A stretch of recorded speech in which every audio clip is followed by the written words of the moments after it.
DocTalk is brought to you by Multimin USA, manufacturers of Multimin 90, Sure Trace Mineral Supplementation by Timed Injection. Hi there and welcome to DocTalk. I'm Dr. Dan Thompson here from Kansas State University, and we have a great show lined up for today. We have Dr. Dave Ciclocha, who's the Operations Manager for Animal Health and Welfare for Cattle Empire located in Satanta, Kansas. It's going to be a great show talking about animal welfare and BQA. We're sure glad that you joined us. We've been using Multimin for about 7 years. It's one of the most multi-use products that we have here on the farm. Bulls, cows, calves, weaning age cattle, just about everything on the place.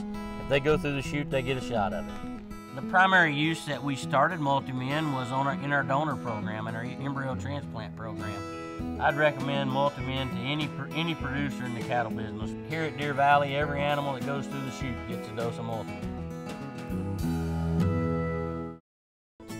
This segment is brought to you by Double D Family Mat Shop. Injured livestock could mean injured profits. Protect yours with no-slip mats from Double D Family Mat Shop. Dave, welcome to the show. Well, thank you, Dan. Appreciate it. Well, it's great to have you and be able to get you here to spend some time with you, because some of the things you're doing for our industry, whether it's serving as the president of the Academy of Vet Consultants, writing for Beef Magazine, and things that you're doing outside your job is really a service to our industry and to our profession. It's greatly appreciated. Well, thank you. I enjoy writing, and that's I've enjoyed expressing myself through writing for a long time, and so it's been good for me too. And I met you quite a few years ago. Yes, when we were out in Greeley, Colorado, in those areas, bumming around feed yards a little bit, weren't we? Yep. The good old days. You bet, yeah. Well, Dave, you know, some of the things we talk about animal welfare and the beef industry and the veterinary profession, and I know that you're very passionate about animal welfare in general. What are some of the things that come to your mind when we talk about animal welfare today in our industry? Well, I think one of the big issues that we're faced with is primarily getting our message out that we do care for our livestock. For years, our industry advised our producers to ignore what the animal rights activists was saying, and because they were confident that the consumer would realize that what they're saying is not accurate. Right. So nowadays, for all this time, we've had the animal rights groups have been doing all the talking, and we've kind of sat on our hands. And at the time, that was probably good advice from our industry, but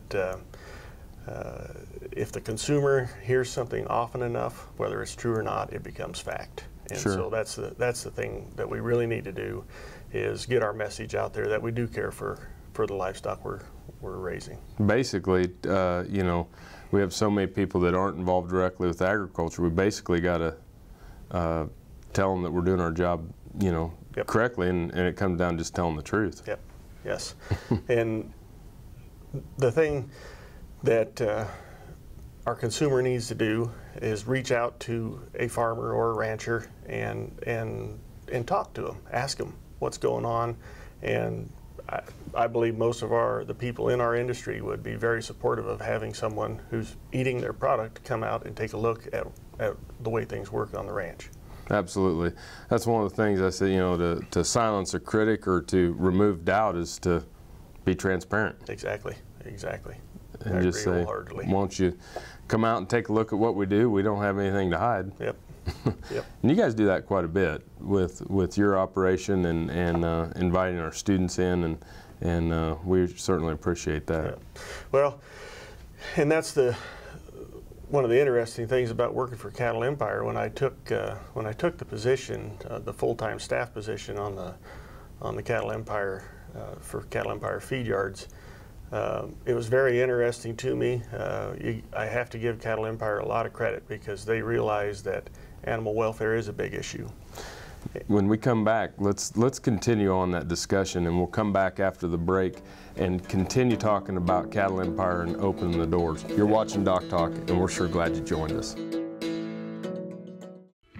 Got cattle? Rotomix manufactures a complete line of energy-efficient rotary and vertical feed mixers for feedlots, beef production, dairy, and cow-calf operations. Our mixers are available with the patented Generation 2 staggered rotor, the industry standard for feeding wet rations that include wet distiller's grain. Made in the USA, Rotomix mixers are designed for feeding performance that American cattlemen and dairy producers have come to expect. Rotomix, proud to offer a better mix in less time using less fuel.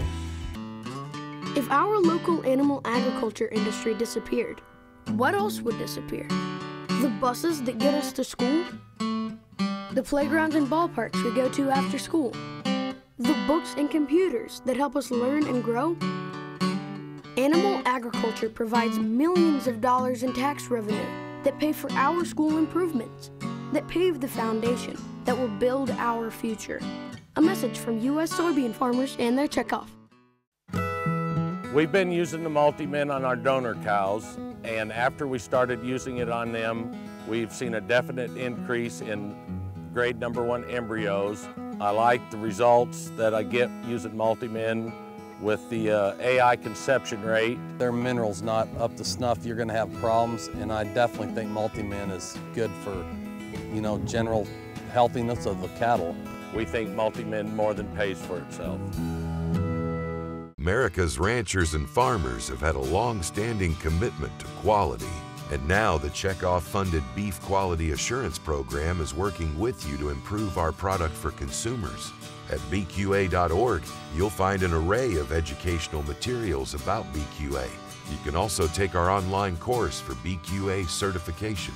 BQA, it's a commitment to quality, it's a process for continuous improvement, and it's about doing the right thing.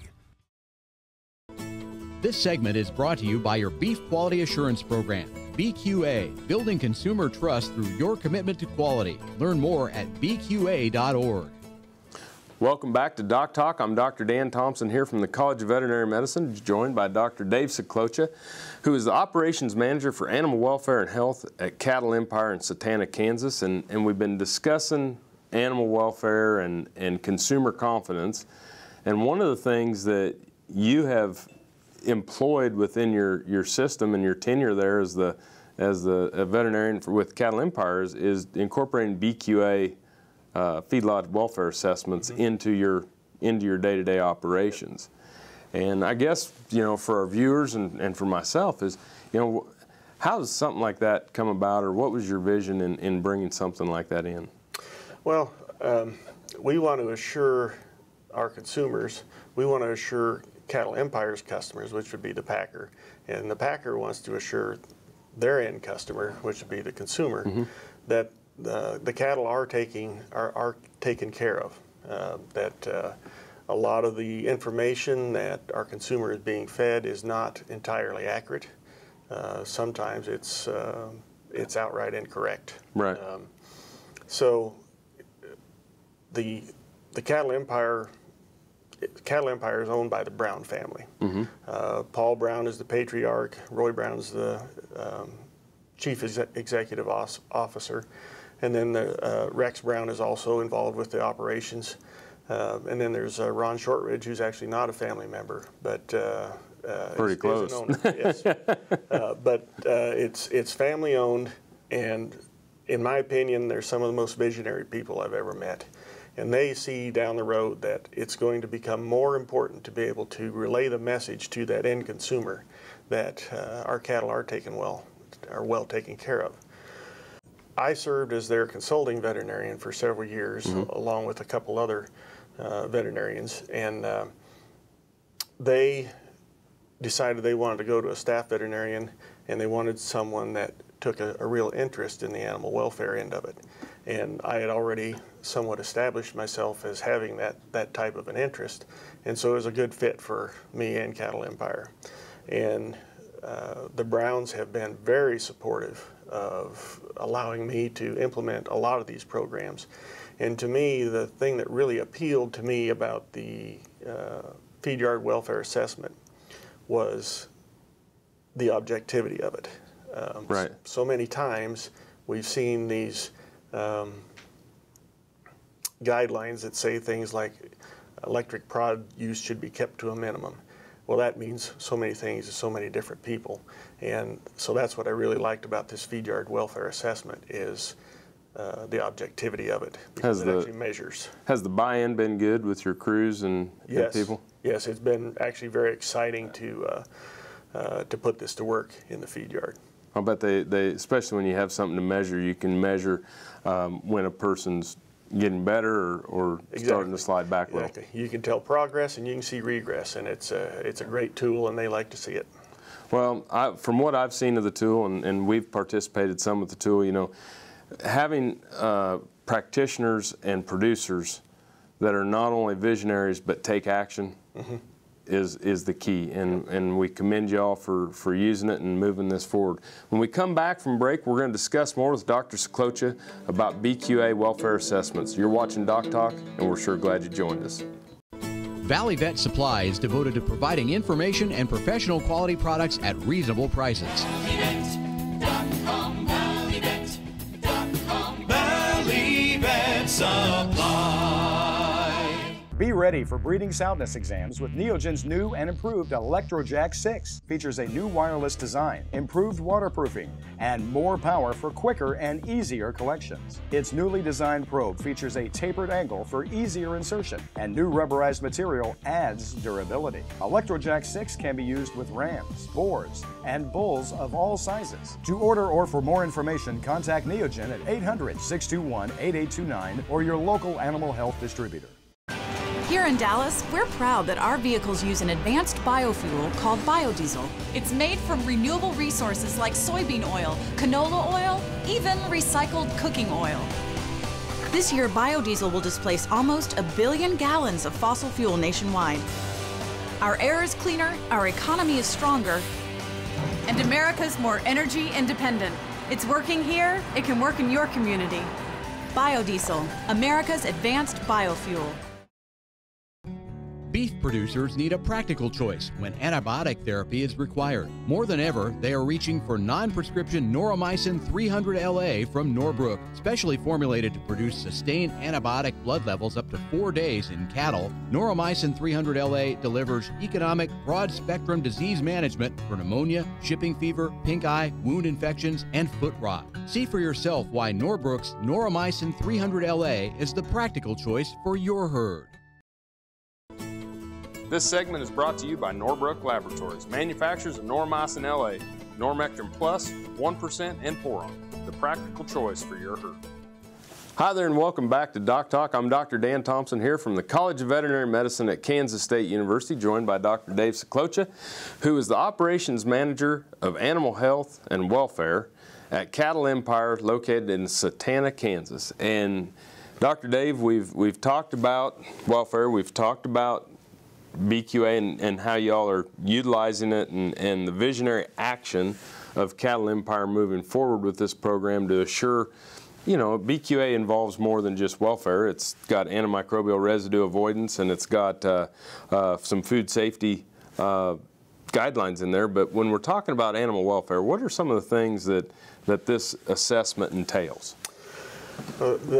One of the things I've really focused on is working with our processing crews on how to handle cattle when they come in at arrival and through the revaccination and reimplant processes. It's been, again, it's been pretty exciting for me to see how these crews have responded. One of the interesting things that we do is, for instance, the assessment allows for a certain percentage of cattle to be used, to have an electric prod used on them. It assesses how many cattle are fall when they come out of the chute, how many vocalize when they come into the chute. So you count those up and you give your processing crew a score. For instance, the electric prod use, that's always a controversial issue with a lot of people. And when I told our processing crews that they were going to be limited to less than 10% of the animals could have an electric prod used on them, it made them really nervous. They did not think that they were going to be able to process cattle without using it on more than 10%. Right. And when when you get in there and you actually work with these crews and show them ways that they can make things go easier, it's kind of exciting, because one of the biggest issues they had was actually getting the calf to step from the alleyway into the squeeze chute. And they thought they needed to use an electric prod there. Most of the time, that problem was answered just by opening up the squeeze chute floor. Cattle will flow through very easily. Just giving them more space to where their feet aren't so close together. Yep. Exactly. And for some reason, a lot of processing crews are this way. They think they've got to support that calf with the squeeze chute. Yep. And if you open up that floor, they usually stand better anyway because their footing is better. And so it's been really exciting to be able to score our processing crew, and at the end of the assessment, show them their numbers. Sure. And then most of our processing crews have actually gotten to the point where they don't care if an electric prod's around, because they don't need it. They know how to move cattle. They've learned how to move cattle. You've worked with them. Yep. My experience has been very similar. You know, if you work on your facilities and work on people understanding cattle better, yep, it's really the key. That's exactly right. And there's more job satisfaction. I'm convinced of it. The people enjoy their work a lot more. I think it's important, and I don't think it's limited to one segment of the industry, whether it's feedlot, stocker, or cow-calf. Animal handling and animal handling practices are very important. When we come back from the break, we're going to discuss with Dr. Seclocha some closing thoughts on BQA and animal welfare. You're watching Doc Talk, and we're sure glad you joined us.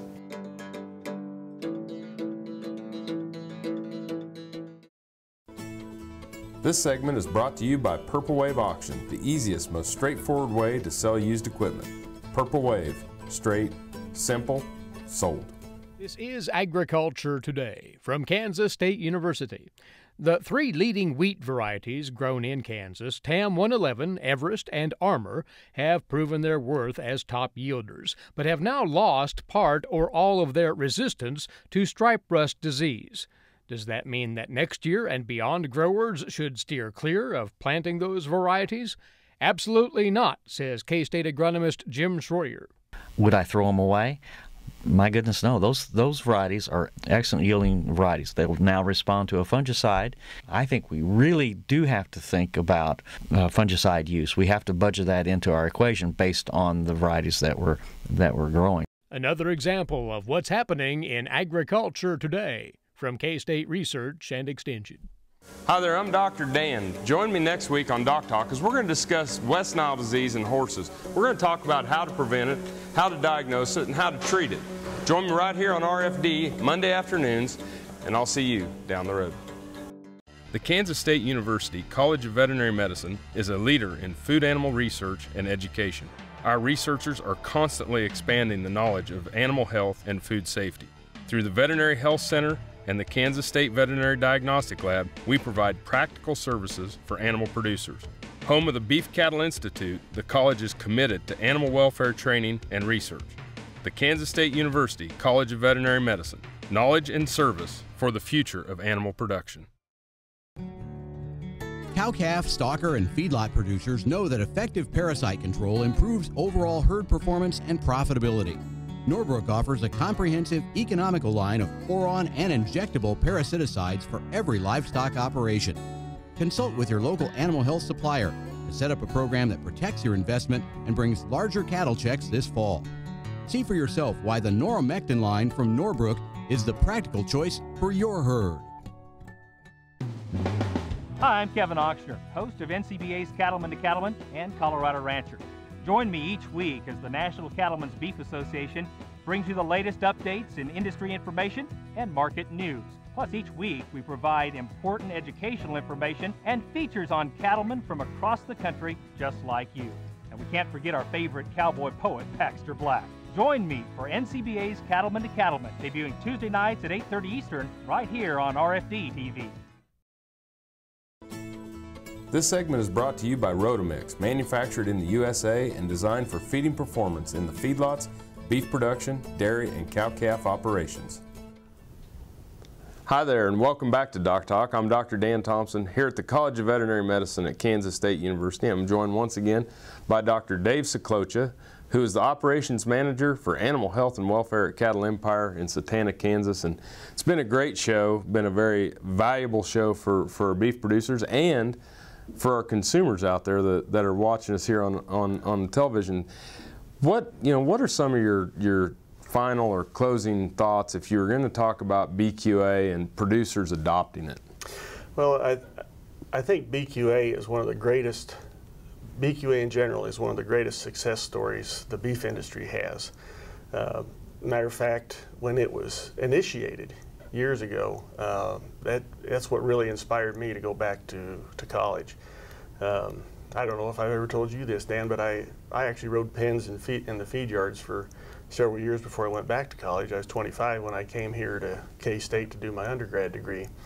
And reading some things that Dr. D. Griffin, one of our leaders, was writing at that time about what the responsibility we have for our food is one of the things that really inspired me to come back to vet school and try to get my vet degree.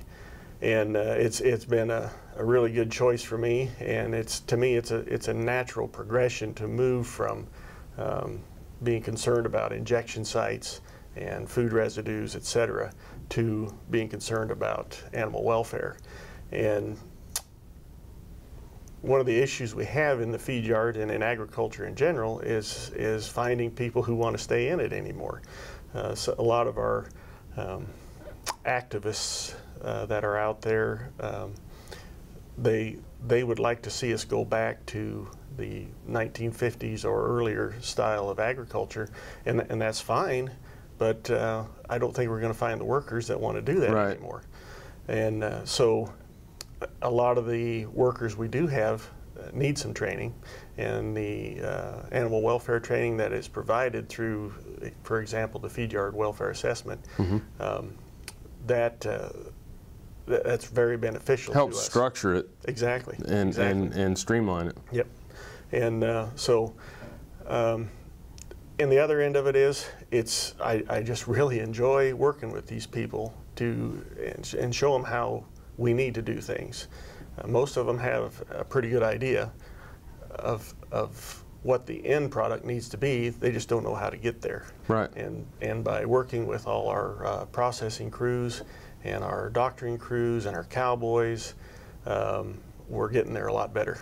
Yeah, and just getting them to the point where they understand within our industry that our goal is a safe, wholesome, nutritious product to put in our schools, to put in hospitals and food service, and on our kitchen table. Yeah, and we saw what the recent lean, finely textured beef fiasco did to our industry, and it's things like that we've got to be able to.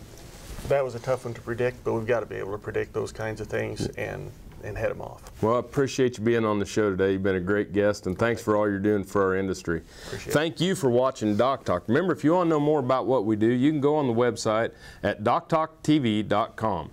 Remember, always work with a local practitioner, and we appreciate you watching the show. Again, I'm Dr. Dan Thompson from the College of Veterinary Medicine at Kansas State University. You've been watching DocTalk, and we'll see you down the road.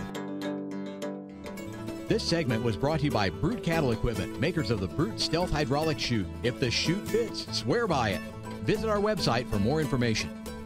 Hi there, I'm Dr. Dan from DocTalk. Join me here next week as we're going to discuss West Nile disease in horses. We're going to talk about the diagnosis, the treatment, and prevention with Dr. Bonnie Rush. Dr. Rush is a professor in the Veterinary Teaching Hospital here at Kansas State University's College of Veterinary Medicine. Be sure to join me here on DocTalk, 4:30 p.m. Eastern Standard Time, right here on RFD TV on Monday afternoons. And I'll see you down the road.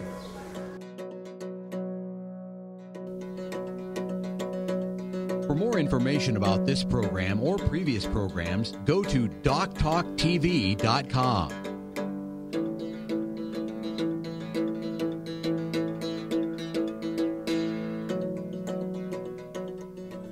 DocTalk was brought to you by Multimin USA, manufacturers of Multimin 90, sure trace mineral supplementation by timed injection. We've been using Multimin for about 7 years. It's one of the most multi-use products that we have here on the farm. Bulls, cows, calves, weaning age cattle, just about everything on the place. they go through the chute, they get a shot of it. The primary use that we started Multi-Men was in our donor program, in our embryo transplant program. I'd recommend Multi-Men to any producer in the cattle business. Here at Deer Valley, every animal that goes through the chute gets a dose of Multi-Men.